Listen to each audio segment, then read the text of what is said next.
How does North Korea, which is virtually blocked off from the rest of the world, manage to keep up a nuclear program and buy luxury goods for its rulers? These puzzling circumstances raise questions about the source of its financial resources and the secrets behind its ability to sustain such activities.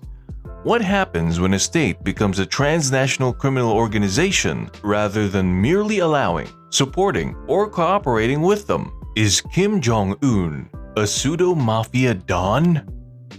Come, let us find out what happens inside the notoriously impenetrable boundaries of the most secretive country in the world together. North Korea is skilled at effectively making money. It's very unfortunate that the most effective means it is aware of to achieve that are illegal. Do military officials and diplomats involve themselves in the covert criminal operations carried out by North Korea's worldwide empire? North Korea has constructed and run a sprawling global criminal empire in the shadows. This clandestine network is responsible for hacking, weapons trafficking, drug smuggling, and counterfeit currency production. This vast illicit organization serves as the lifeblood of the regime, keeping its economy afloat and defying all attempts to halt its operation. The state's involvement in criminal activity can be divided into roughly 4 tiers. The first is passive complicity, where a state ignores the action out of corruption, fear, or just a lack of ability to do anything about it. The second is encouragement, in which the state recognizes some benefit for itself in the activity but is reluctant to offer visible support. The third type is state-supported or state-sponsored, in which the state gives the illegal activity financial, material, or other types of support. The fourth type of illegal activity is state-operated, which is carried out by organizations that report to the state and is either carried out directly or through indirect means designed to hide official involvement. The fourth category represents the pinnacle of a criminalized state, where the regime's actions reach an extreme level of lawlessness and corruption. What dark realms of criminality do states delve into, from illicit arms smuggling to drug trafficking and beyond? The involvement of states in international organized crime is not a recent development. Smuggling of illicit goods, particularly arms, remains the most widely reported form of this.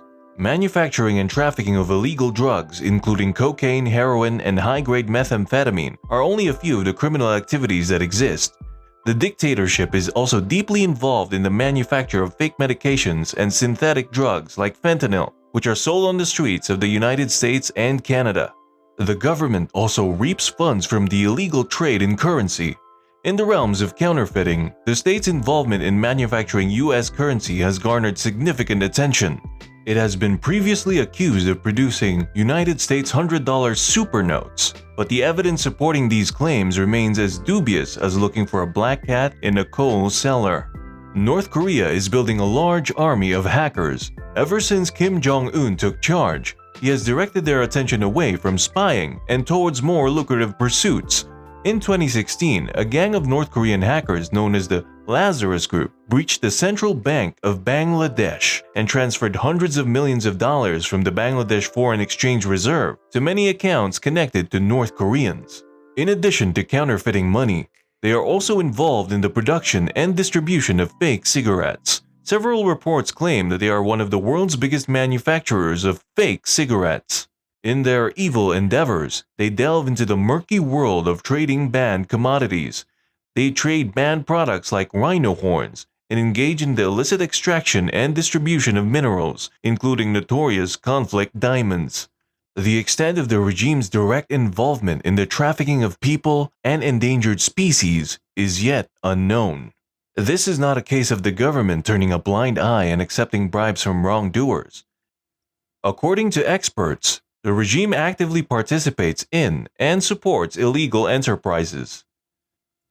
The Korean Workers' Party's Central Committee Bureau 39 carefully recruits diplomats, military personnel, and employees of the government.